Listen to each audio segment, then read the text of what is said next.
Welcome, everybody. My name's Carol Erger-Fass, and I'm the exhibit curator here at the library.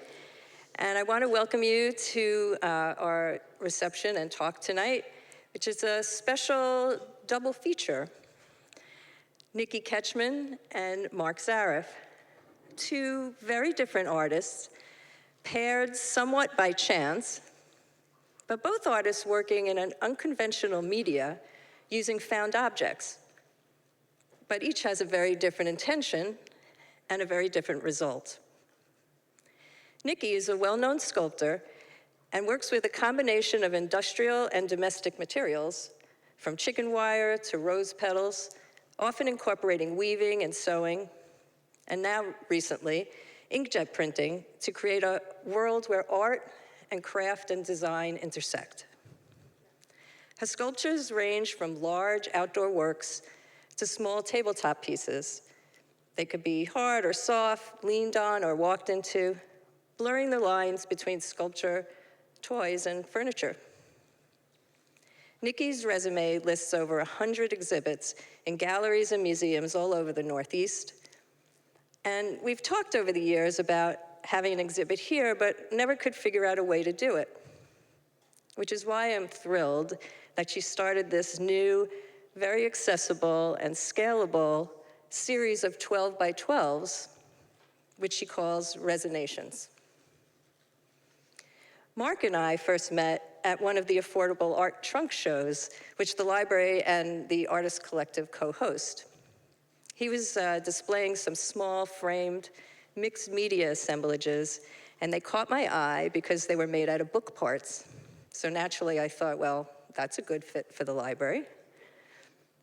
By the way, the next trunk show is scheduled for October 1st, which is a Sunday, so mark your calendars. Anyway, I did a little digging, and I learned that in addition to the assemblages, Marc was also a sculptor, a painter, and a designer. His work spans an incredibly broad range of media and materials, from large outdoor sculptures to small tabletop pieces, to works on paper, to on-site installations. And once he came to see our space, Marc had a vision for the exhibit that not only broke through the visual clutter in the library, but is also made entirely of books. So, two very different artists couldn't be more different, or are they? Before I turn this over to Miggs, I'd like to thank the library's amazing volunteer art committee, who helps with everything from planning exhibits to hanging the artwork and to hosting the reception tonight. And to the library team for running the presentation and also filming it tonight for people who aren't here. There'll be a link on the website when it's ready to be posted. And of course, thanks to Miggs Burroughs for moderating what I'm sure will be another insightful and entertaining conversation.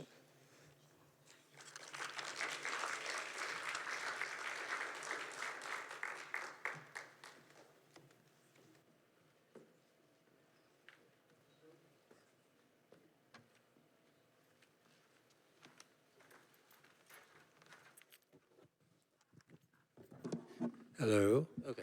Well, thank you, Carol, and thanks to the library. This is such a great series. And if you don't already know, Carol innovated a video series, which I co-hosted, called Artists in Residences, which is on their website. And I think we did maybe 40 of these during the pandemic. So we could interview, it was prompted by the fact that somebody was, Nancy Moore, I think, was scheduled to have an exhibit here, and then the pandemic came, and we wanted to give Nancy her due, and we did an in-studio of Zoom video of her. So there's 40 of these. I think Suzanne, there's other artists here. Suzanne, we did one with Suzanne Benton, and probably some other people here. Anyway, but these are great because these are in person, and up till now, it's always been one-on-one. So this is a little different, and these two artists couldn't be more different, but there's obviously, and we'll leave it to you guys to decide where the overlap is and similarities, because artists are artists, and there's got to be some common denominator there. Well, look at, I mean, they're dressed, they must, did you I have that. Did somebody call somebody and say, what are you wearing tonight? I just whispered that to her. Because we're trying, the whole thing is how different you are, and you come dressed We like had to twins. find some similarities. You're going to be really reaching for something. So we at least wanted to give the audience something to. Like, Yeah, thanks.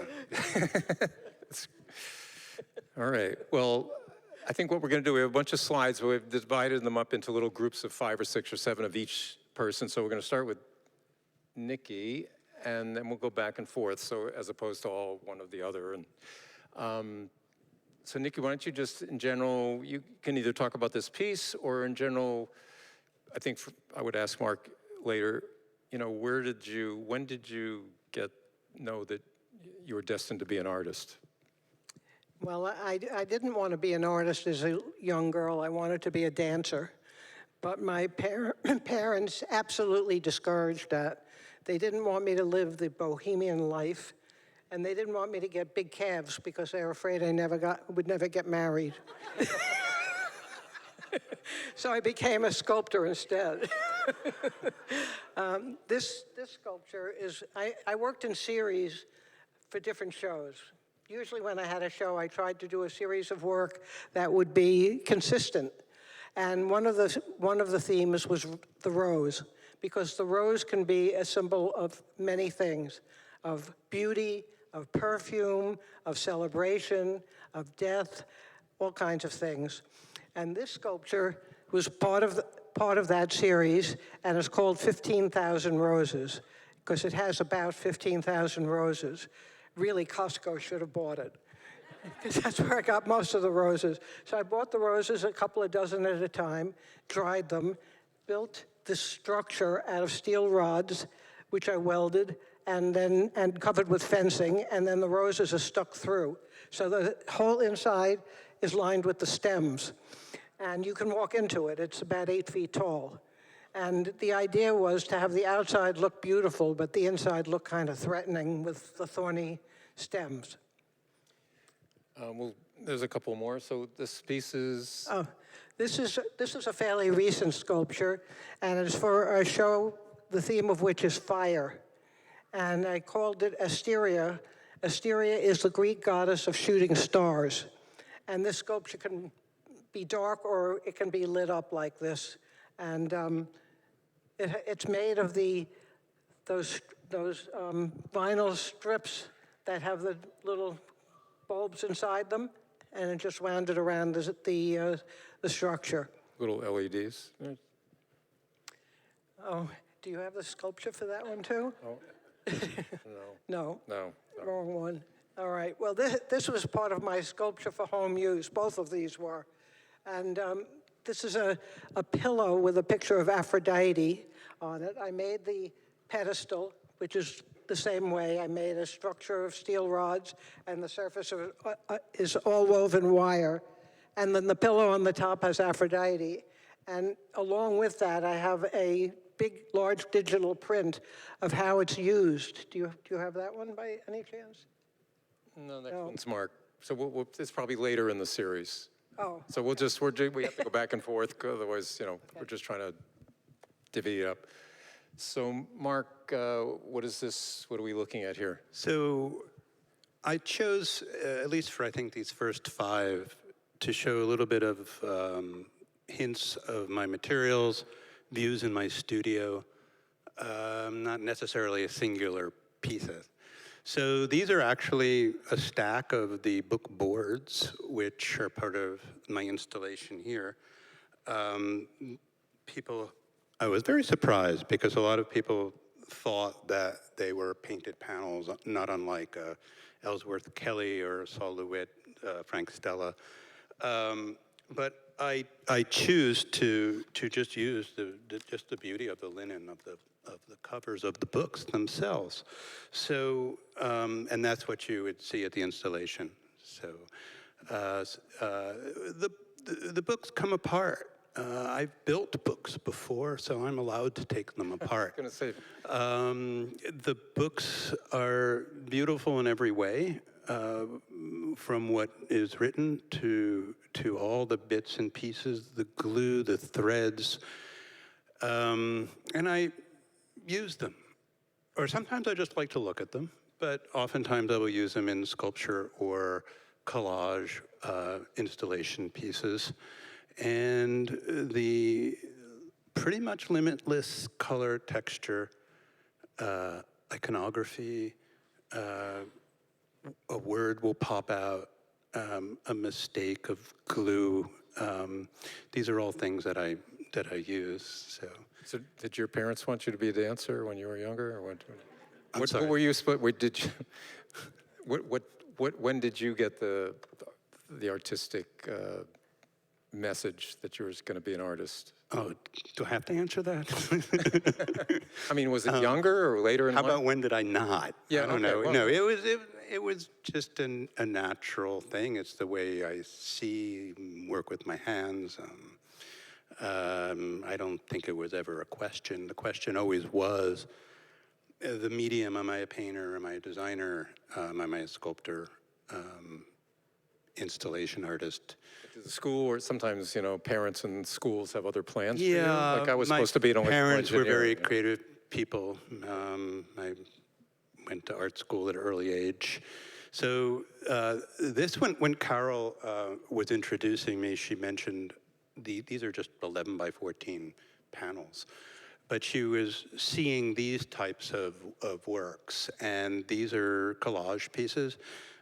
Again, what you're looking at here is just a collage of book pieces, the base of the book, collage. So I actually use the linen as, that's, for example, 11 by 17 book cover, and then the backs, and I see the beauty of an edge, and the torn edges especially, I incorporate. This is a series which I kept in color and some of the theories of constructivism. And that is an area in art and design that I've always loved. And that's this one, right? In a So this different is formation? similar. So this is at the Silvermine Guild. I did this a couple of years ago. It was mainly more about the floor. I had a lot of space, and they let me use the floor because in a gallery people tend to not walk on things. So this one was called Bookboard Boogie Woogie, and I think there's a front view next, perhaps. Yeah. So this one, it spoke more of measures of music, and it was more about almost like if you were to see how an equalizer works in recording studios, where it just jumps up each time. But I enjoyed playing piano music, boogie woogie music. That whole genre seemed to go with it, and it took its title. Did I reuse part of it? Maybe a few panels, but for the most part, I pretty much take things apart, and I do things, don't sell them, and take them apart. So hence this, I guess I'm a starving artist, but if I don't have anything for sale.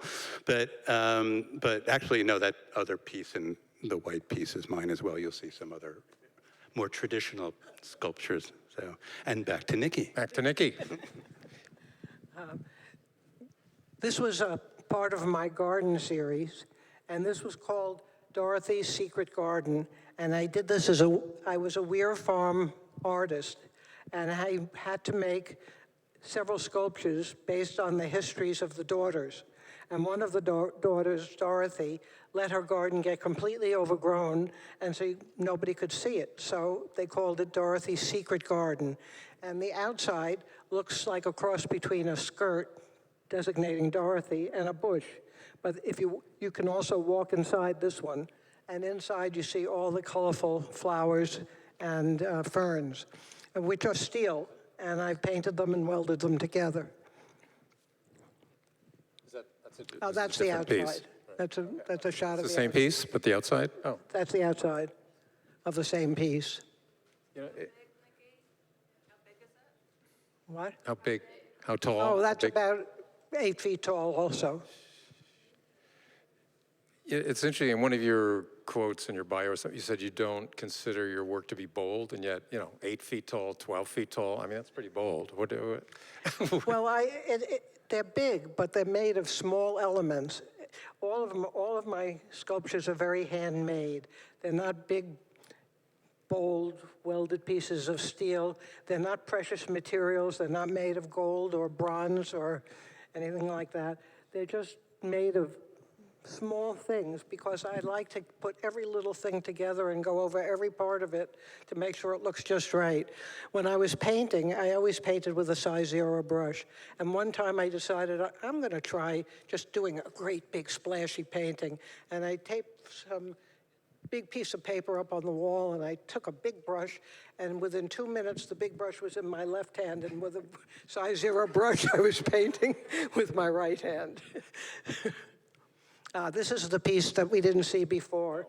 This is called intent, because you can get in the tent.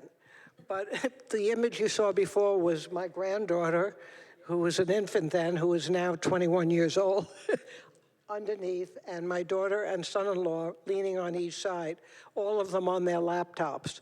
The granddaughter was on a toy laptop, and they were in front of a fireplace. And so it was just a social comment about how everybody's on computers rather than reading books in front of a fireplace. And this, again, it's a stainless steel frame, and it has overlapping fabric, which gave a moire effect when you look at it from a certain direction. It looks, I don't know if it kind of has the look of some bizarre insect, doesn't it? I mean, it's winged, like a winged creature. Do you ever see it that way, or am I? Well, when it's sitting on the floor, it doesn't feel so much like it's going to fly. Oh. This is a sculpture called Laced, and this sculpture was on the cover of the brochure for the show I had at the DeCordova Museum and Sculpture Park, which was a fabulous show for me because it was up for a year. And the original inspiration for it was actually a vodka ad. I don't know if you remembered it. It was upside down and it had a lace. Absolute. Yeah. And, Absolute. Yeah. And the other part of it was, actually this slide makes it look a little more, the purple look a little deeper, but it was a color of Rust-Oleum paint, which they've now discontinued. So the lace is bungee cord, and the whole surface is hand woven by me, aluminum wire, and the structure, again, are steel rods and fencing. So back to Marc here. First I want to ask, I'm starting to get I hadn't thought of this before, but there's you both have maybe not deliberate, but you're both sort of engineers. I mean, you both have a really... I have a live-in engineer. You what? I have a live-in engineer. Oh, you live with an engineer. Oh. My husband.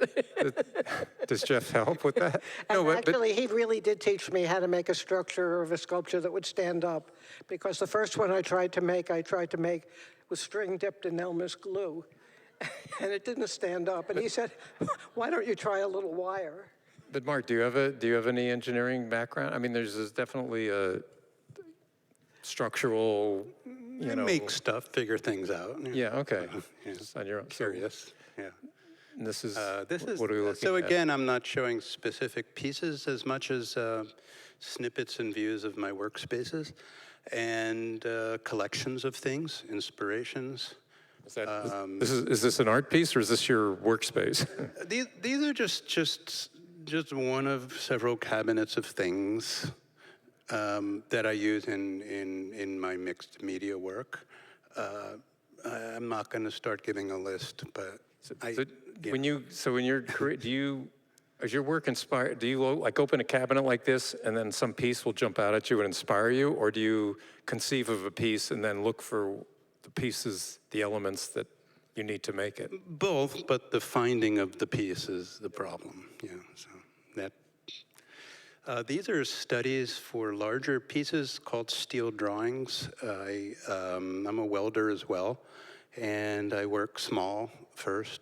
These are just little pieces of found driftwood, and I do drawings in space with metal. So the gestures have names to them. Sometimes they're more like letter forms. Other times they're groupings. you'll see in the next image, perhaps, I have a full metal shop where I do forging, which is being able to heat metal and kind of work it in a clay-like form on anvil in the old-fashioned way. And I also weld as well. This is just a bending of one of the rods. And you'll see in the foreground here is just, I think you can go to the next slide. It might be something larger. No, those are my dirty hand. I get dirty. Yeah. Oh, I thought those were Niki's hands. I didn't know it was going to be this big. This picture's Nick, making you me didn't dumb. warn me, man.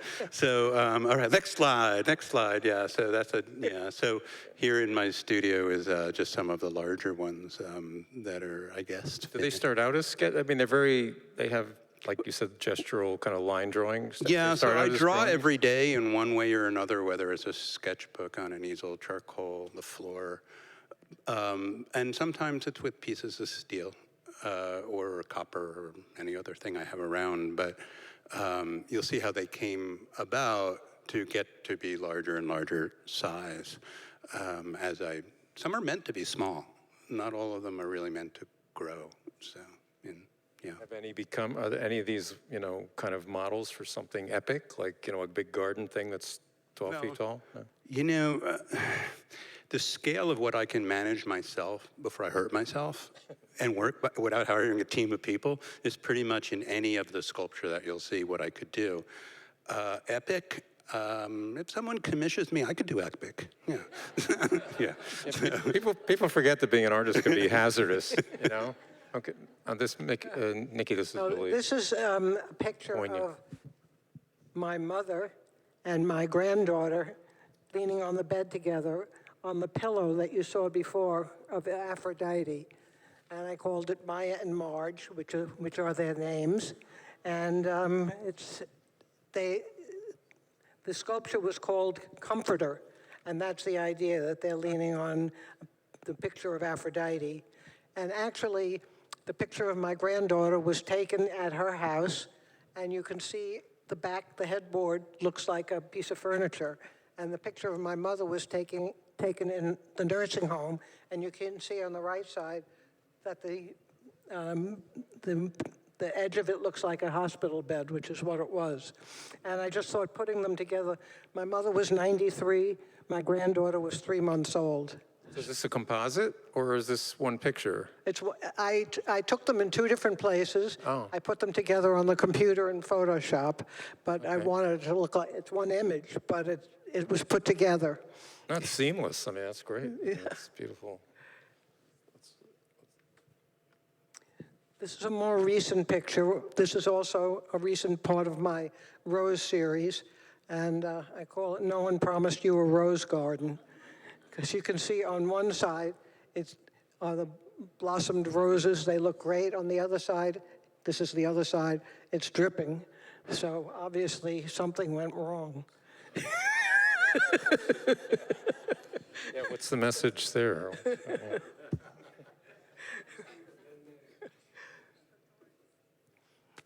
This is my sculpture called Passage, and I made this.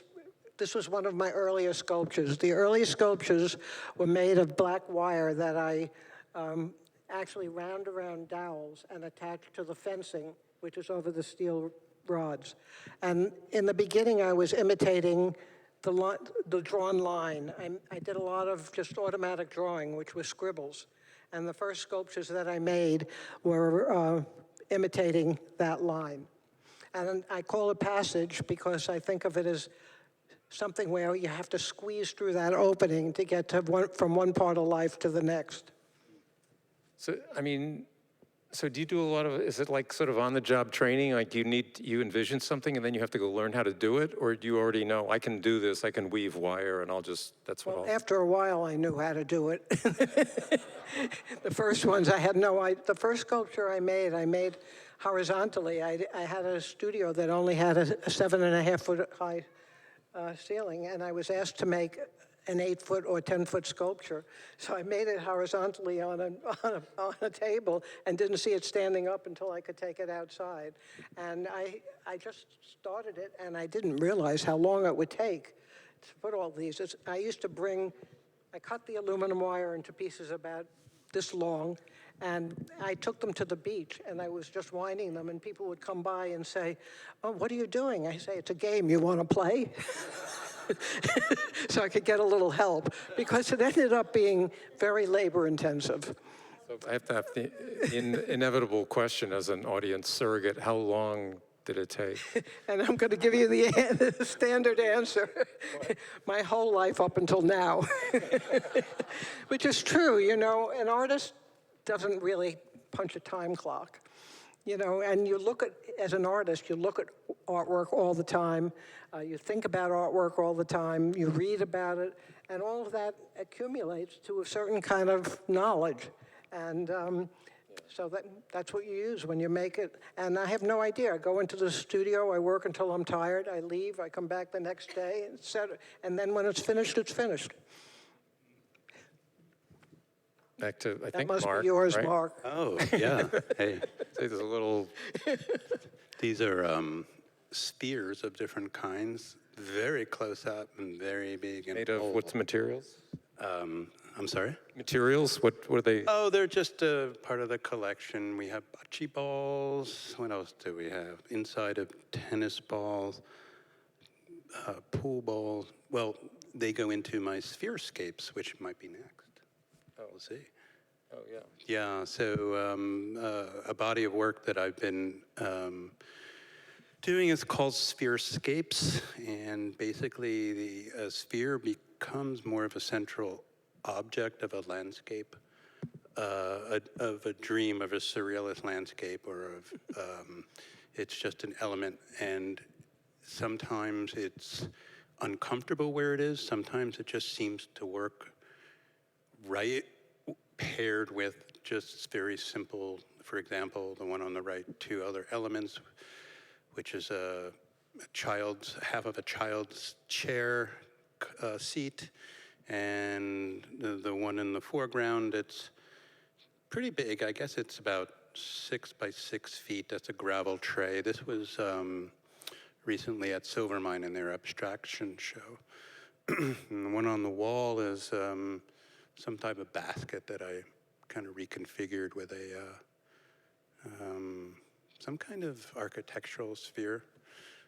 Is there any, like, Asian influence? It kind of reminds me of, like, Japanese rock gardens. So you'll see, yes, I have studied a bit of Asian art and been to Japan several times and studied calligraphy, and you'll see some of that Japanese calligraphy. Yeah.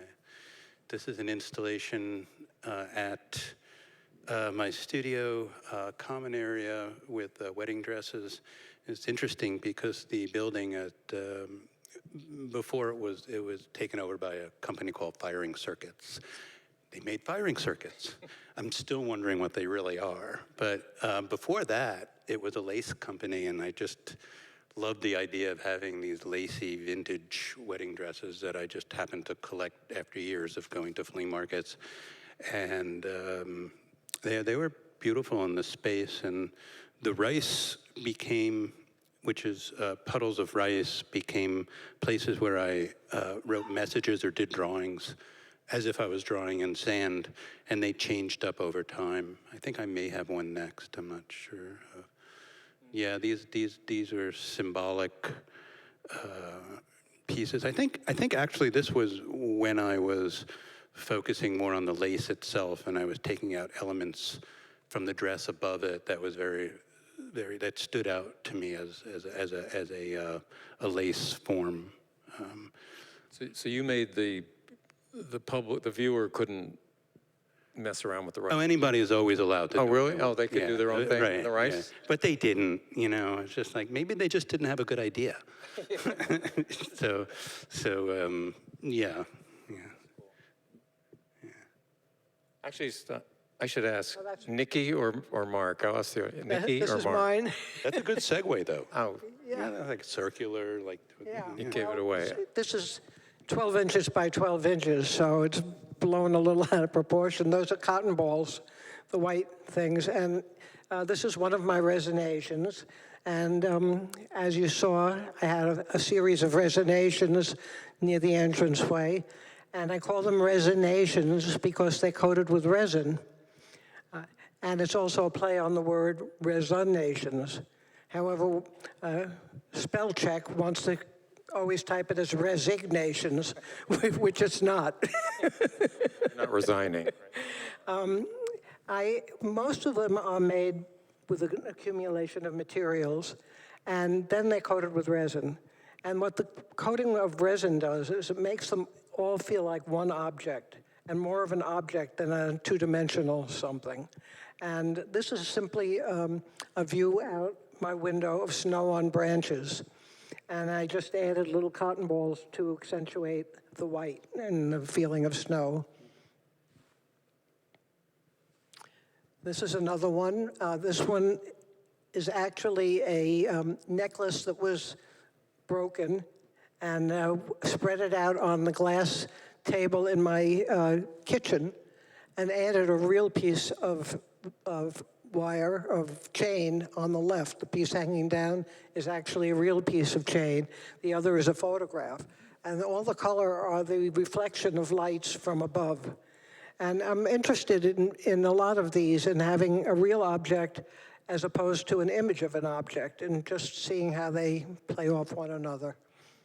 So you create a thing, a collage, whatever you want, but then you pour resin in, or you dip it in resin? Or? No, the resin is called art resin that I use. It's 2 parts. You have to mix an exactly equal amount together for about 3 minutes, and then you pour it over it, and it takes 24 hours to cure. And I also use a heat gun to and go over it, because that gets rid of bubbles that might be in there, and the bubbles just rise to the surface with the heat gun. This is another resination, and on this one it's poured paint right on the canvas, and blue beads added to it, because the blue and the poured paint seem to work well with the beads. What I do is I start with an image, and then I spread out stuff. I have all kinds of stuff. I have beads, I have jewelry, I have fabrics, I have wire, I have all kinds of stuff. And I use that as my palette when I'm making these images. What you see in the center there, this is another resination, is a part that goes in. Some of the resinations have protrusions, and others have cavities that I make. And one of the things that I think about is depth, the illusion of depth and actual depth. So it took a little courage to cut an X right in the middle of the canvas, but I did it, and then added a piece of fabric that had that little gold flower in the center. I thought it looked kind of magical. I'm just curious, this is sort of for both of you. Do you care if people get it, or you're just happy that you put it out there? I can't imagine what people think of it. I really can't. I just make it because that's... And Marc, do you like... I intuitively, I don't plan it in advance. Something catches my eye, things that other people might not think of as subject matter for artwork, like the blacktop that's spread on the road to fill in the cracks, or a stain on the window. Things like that. And because of having a cell phone, which makes it so easy to photograph anything, I take a photograph, I drop it into my computer, and then in Photoshop, I modify it. This one does, this one is actually a photograph of the television screen. During COVID, there were fireworks on television. And so I took a photograph of the fireworks on television, and then, Michael's has all kinds of terrific little things, so I got those little jewels and pasted it on there. So, back to ask Marc the same question before we talk about, so do you, I don't want to say care, but are you concerned that people get what you're putting into this, or it's just like it's out there and think what you want? We're humans, of course, we care what people think about us, how we look, and all that. But I think in the end with art, I do know that there's someone out there that likes it. So it doesn't have to be everybody. They could like it, but they might not get it. It doesn't even matter. They might like it because they don't get it. or they just are intrigued and they just keep wanting to look at it.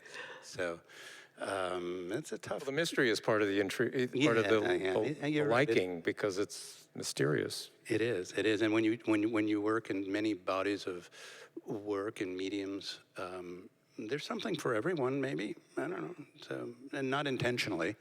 It's just that some artists' minds work in a lot of different directions, so I don't know. Someone might say, I don't like your work, but I'm going to say, well, you know, it's as if I'm a musician. I'm a jazz musician. I'm a rock star. Well, not really. I'm a classical musician. I'm whatever. So you can't say you just like one type of music. So are these pieces in progress, or these? These are. This is in my shop. These are studies working in smaller pieces, welded pieces, along with. Just using PVC pipe and big pieces of foam and wood. These are part of a series of work which I'm still working on called Planes and Lines. And I think a lot of the visuals, when I spoke about the constructivists and like collage work, some of that influence comes out in these. And it's a very simple thought process of what is a plane and what is a line in a sculpture? It depends in a sculpture, which is the nature of a sculpture, being able to move around it. So I think maybe some of the next slides might show how that will work. So, yeah. Oh my goodness. Yeah, this was a very tiny sketch from a book. So we can go. From which other things, like things this like is this? A piece called 3 Planes, 2 Lines. It's about 9 or 10 feet tall. This is made out of steel, painted white. This is at a sculpture park in East Lyme. And I think there might be some more of these.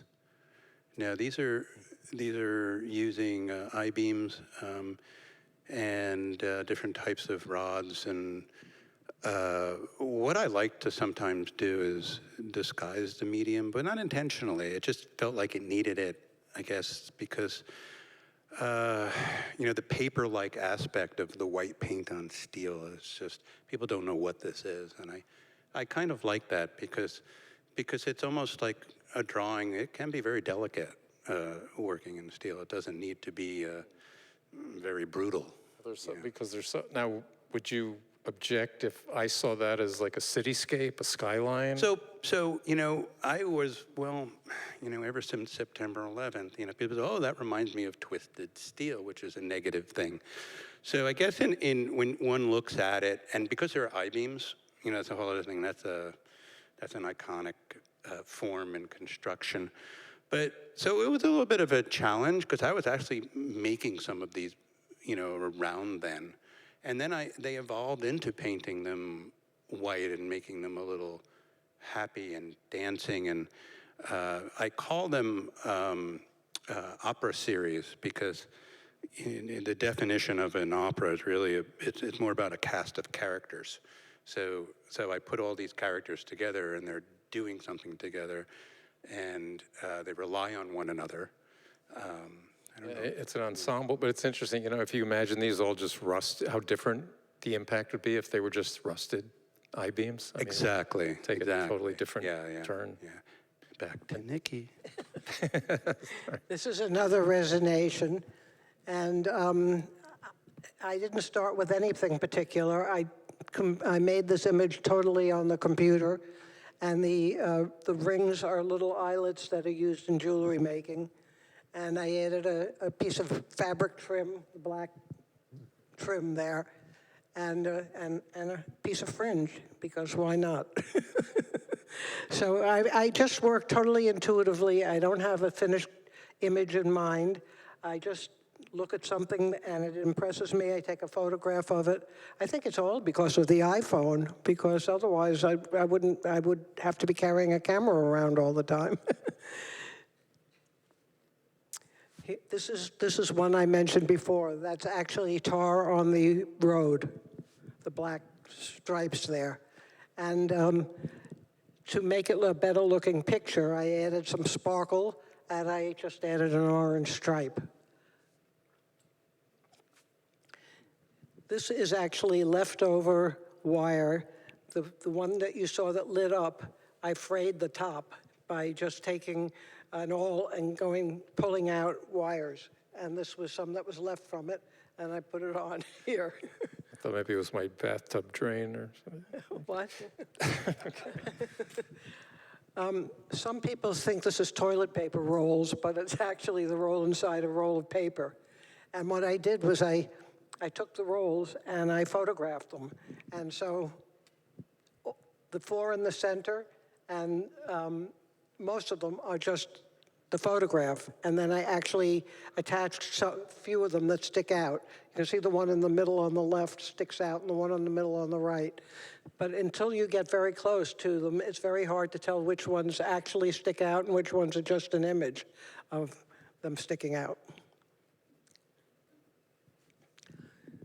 This is a root that we make soup out of, and I happen to have a stick like that, which I thought worked well with it, and the gold piece on the top is called a stamping, and the stampings are something I used in the one with the flowers and the ferns.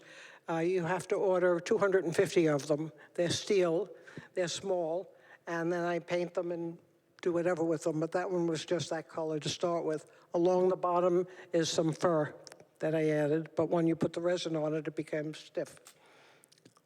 Yeah, it's interesting how I don't know what the word, but the whole thing looks so Baroque, you know, with the vegetable, the shapes and everything and the coloring. Some people see a figure in there. Yeah. Well, we should actually allow some time for questions, if that's okay. I don't know if I didn't know how many slides are left, but we need to allow some question time. You can ask each other questions, or if the audience has any questions. Yes, Suzanne? I can't hear her. I think they're supposed to. Oh, yeah, you want to go up to the mic? I'm sorry. Could you go up to the microphone there with Jennifer is? Yeah, so we can hear you and record you. Yeah. Record me, my God. Okay, are you doing oxyacetylene welding or TIG or MIG or what? What was that? I'm sorry. Oxyacetylene welding? Oxyacetylene welding? We both weld. What do you use? I have an electric welder. Oh, what do you have? Yeah.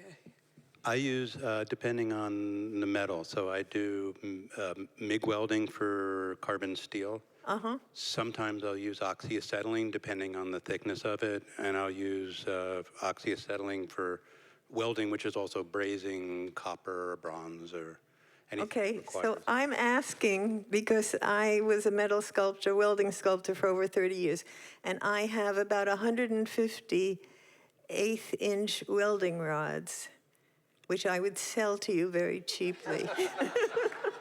Swap shop going on here. Thank you, Suzanne. Any interest? Okay. Who wants to bid on 850? Any other? Yeah, Jeff. I think they make you go up to the things so everybody can hear. Yeah, Jeff, can you go up to the? Jeff, you have to go to the microphone so we can hear you and record you. I think you can hear me. Okay. When you take this down, do you have a way of documenting it so that you can recreate it in the same pattern? It's specific to here.